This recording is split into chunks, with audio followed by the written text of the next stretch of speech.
Sebutlah namaku Bagas. Itu adalah nama yang diberikan oleh seseorang yang sudah kuanggap sebagai kakekku sendiri. Aku tinggal bersama keluargaku di sebuah komplek militer di salah satu kota di Jawa Barat. Aku adalah anak pertama dan satu-satunya di keluarga kami. Sedari kecil, kedua orang tuaku mengajariku hidup mandiri, dan aku pun menjalani hidup yang tidak mudah itu. Karena ayahku adalah seorang prajurit, aku pun sering ditinggal oleh beliau apabila sedang mendapat tugas dari negara. Sedangkan ibuku adalah seorang buruh honorer yang gajinya pun tidak seberapa. Saking susahnya kehidupan kami, kunci rumahku adalah ujung garpu. Memang kala itu pangkat seorang prajurit terbilang cepat, namun dengan gaji yang pas-pasan pula sehingga belum bisa mencukupi kebutuhan keluargaku. Ada sebuah kisah unik yang masih aku ingat sampai sekarang. Ketika aku masih duduk di bangku SD, seorang tetanggaku berkata, "Nak, kamu kok kecil-kecil sudah puasa putih?" Saking susahnya kehidupan kami, hingga makan pun nasi, bahkan cuma dengan garam saja. Lantas aku pun tersenyum dan menjelaskan bahwa aku tidak punya uang untuk membeli lauk pauk. Lambat laun akhirnya keberuntungan menghampiri keluarga kami. Berawal dari sebuah tawaran dari salah satu tetangga kami yang memang dekat dengan keluarga kami, yang menawarkan untuk pindah dan menempati rumah mereka. Orang tuaku pun menyambut dengan gembira dan tidak menyanyiakan kesempatan tersebut. Walaupun uang kami kurang, namun alhamdulillah mereka tetap mau menerimanya, sedang sisa uangnya bisa dicicil katanya. Syukur alhamdulillah. Selain rumah baru yang kami tempati itu lebih nyaman dan lebih besar, fasilitasnya pun lebih baik dari rumah kami yang sebelumnya. Di rumah baru kami itu, aura keberuntungan begitu kental terasa, sehingga sedikit demi sedikit kami sekeluarga mulai mampu menata perekonomian. Seiring dengan membaiknya pula perekonomian di negeri ini, mudah-mudahan dengan terpilihnya presiden yang baru, perekonomian Indonesia akan lebih membaik, kata saya. Akhirnya kami memilih modal yang cukup untuk membuka tempat usaha. Berawal dari kecil-kecilan, berkembang menjadi sebuah toko yang menyediakan berbagai kebutuhan pokok, sehingga kami dapat meraup keuntungan yang besar. Dan kami pun dapat membeli motor dan sebuah mobil yang lumayan bagus.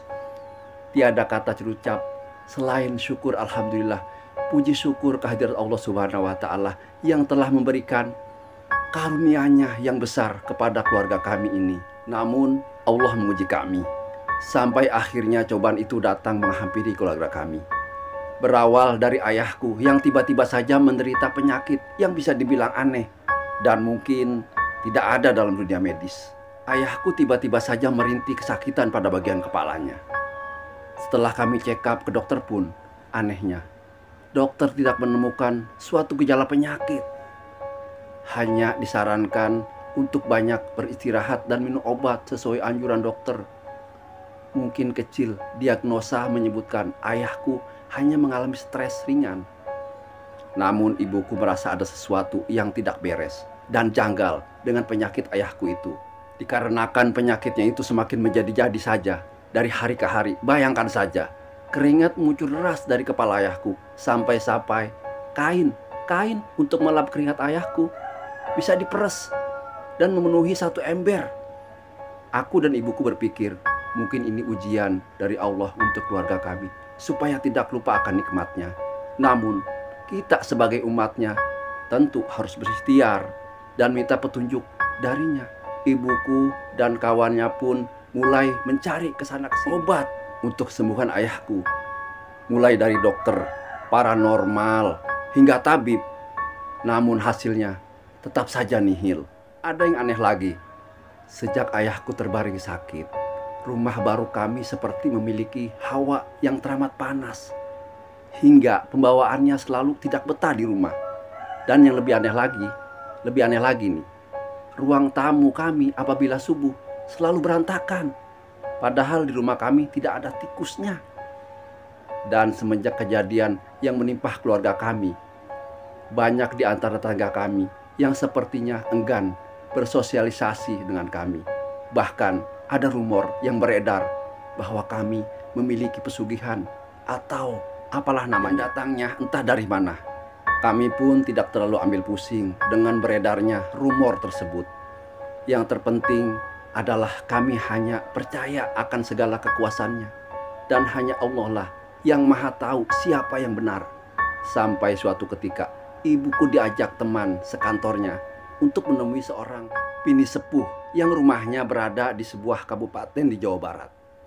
Setelah berbasa-basi sebentar, ibuku menceritakan semua masalahnya dan menceritakan tentang keadaan keluarga kami, khususnya keadaan ayahku yang waktu itu terbaring, lemah tak berdaya.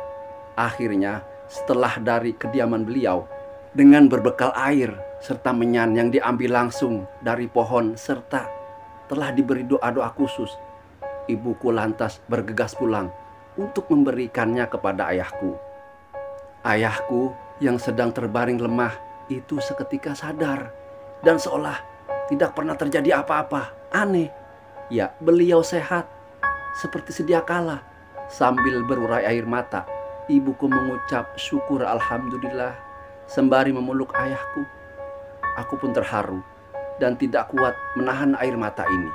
Setelah itu, ibuku mengajakku ke ruang tamu. Diajak ngobrol oleh ibuku. Dan setengah berbisik beliau berkata, "Nak, ayahmu kena santet." Aku pun tersentak kaget dan seolah tak mempercayai kenyataan tersebut, dikarenakan aku yang pada saat itu masih amat belia untuk mencernanya secara akal. Sebelumnya, kata santet itu setauku hanya ada di film-film saja dan sinetron. Namun, rupanya adalah sebuah kisah nyata sekaligus pahit untuk keluarga kami. Dan setelah mengingat-ingat apa yang telah terjadi pada ayahku, aku pun berusaha untuk mempercayainya, walau tak masuk akal. Namun rupanya kejadian tersebut baru awalnya saja. Berbagai kejadian yang lebih aneh lagi datang bertubi-tubi. Kami sekeluarga sering mendengar suara-suara entah dari mana asalnya. Ada juga pelangganku yang berkata bahwa warung kami terlihat tutup.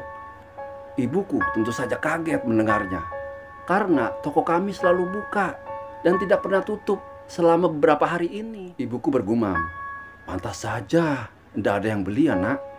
Tutur beliau yang sepertinya sudah lelah dengan semua ini.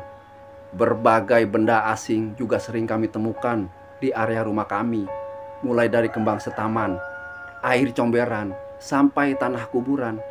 Untuk yang satu ini lebih sering ditaruh di depan toko kami, sehingga memberi kesan angker. Entahlah, ibuku juga tidak terlalu mengambil pusing akan hal tersebut. Yang penting, makhluk-makhluk tersebut tidak mengganggu. Namun tetap saja, yang namanya tamu tak diundang dan berlainan alam pastinya memberi efek yang berbeda tentunya, dan memberi kesan tidak nyaman bagi para pelanggan kami, sehingga kami harus mengusirnya dan memagari, tentunya dengan pagar gaib. Dulu ada seorang paranormal dengan setengah bercanda berkata kepada ibuku, "Ibu, kok senang miara demit sih?" Ibuku sembari tersenyum kecut bilang bahwa itu adalah ulah seseorang yang tidak suka dengan kesuksesan keluarga kami. Lalu paranormal itu pun menawarkan untuk membantu keluarga kami.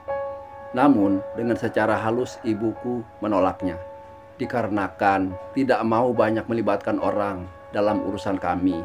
Asal tahu aja, di komplek kami itu dulunya adalah sebuah hutan belantara. Selain itu, banyak tempat angker yang tentunya banyak penghuninya, serta mau diajak berkolaborasi dengan hal duniawi dengan manusia yang tersesat imannya.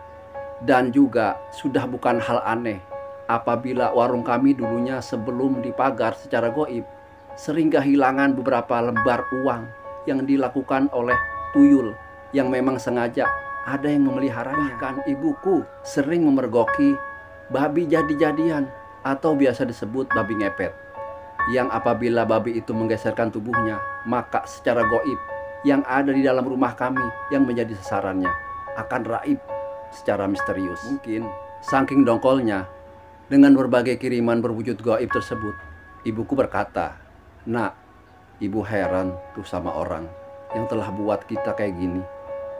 Terus uangnya dapat dari mana ya? Masa dalam sebulan udah lebih dari 6 dia ngasih kiriman. Aku pun tidak bisa komen apa-apa, selain hanya menyuruh ibuku untuk bersabar. Walau sebenarnya kesabaran kami semua sudah melebihi batas. Walaupun kata orang kesabaran tidak ada batasnya, tapi masalah ini memang sangat sulit diterima. Soalnya masalah uang.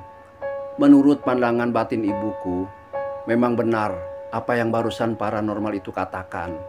Ibuku memang memilih indera keenam setelah beliau mengalami mati suri waktu zaman SMA dulu. Dan penyebabnya bukan karena ada yang menumbalkan ibuku, namun akhirnya nyawanya dapat tertolong berkat salah seorang tetangganya yang memiliki kemampuan limui. Dan lucunya, masih menurut ibuku, nyawa beliau dapat tertolong setelah dipaksa memakan es lilin dan sebuah pisang. Sungguh aneh memang, namun itulah kenyataannya.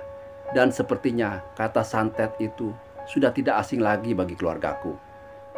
Kami pun berkali-kali mendapat teror selama bertahun-tahun. Dan yang sering kena adalah ayahku. Sedangkan aku, alhamdulillah, tidak pernah kena dan semoga saja tidak akan. Namun ibuku pernah mengalaminya sekali. Pada bagian lengan kanannya terasa ngilu. Rupanya setelah diobati ditemukan puluhan jarum. Pelet pun pernah mengenai beliau, yang secara sengaja dikirimkan oleh seseorang juniornya yang pernah jatuh hati kepada ibuku. Ibuku waktu itu menjadi kembang di sekolahnya. Tapi akhirnya ayahkulah yang mendapat cinta dari ibuku. Menurut sesepuh yang kini menjadi guru kami berdua, hal itu dikarenakan ibuku masih keturunan dari Panembahan Senopati Danang Sutawijaya.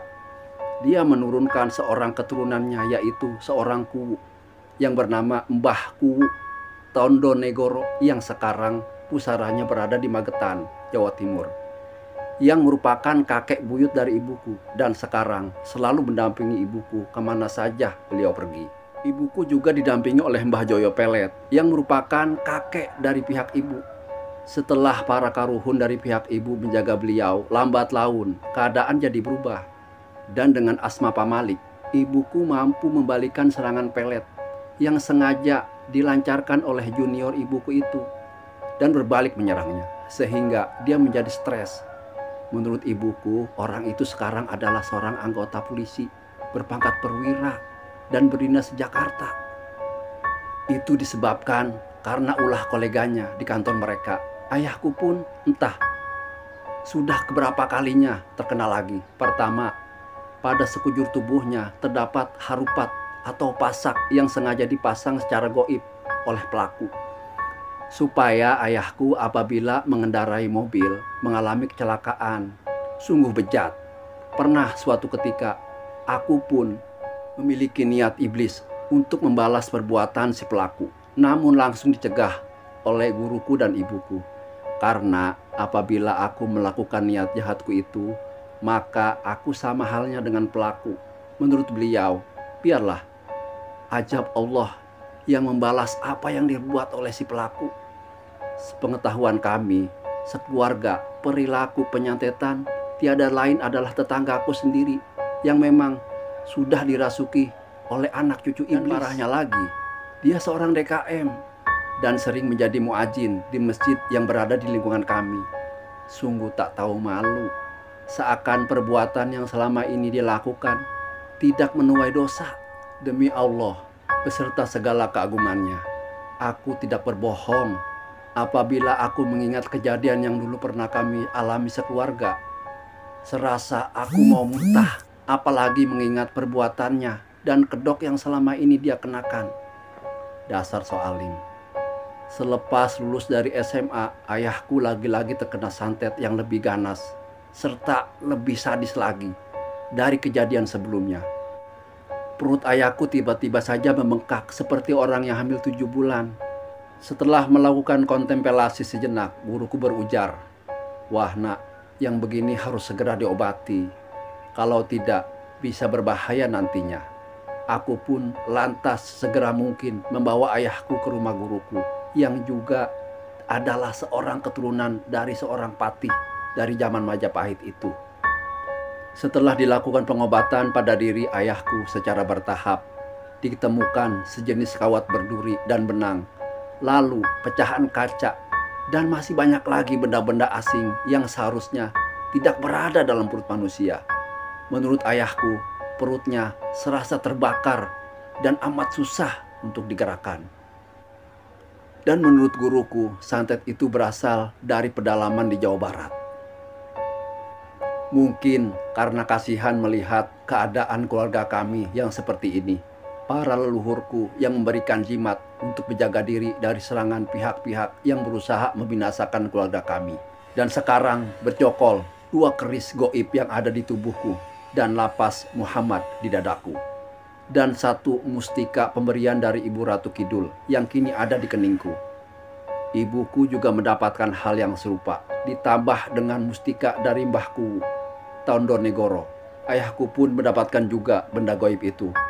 Menurut guruku yang juga ikut andil dalam proses memasukkan piandel gaib itu, menyarankan supaya memperbanyak ibadah dan memohon selalu perlindungan Allah Subhanahu wa Ta'ala, dan tidak terlalu menewakan piandel tersebut, sebab bisa menjerumuskan keimanan kita.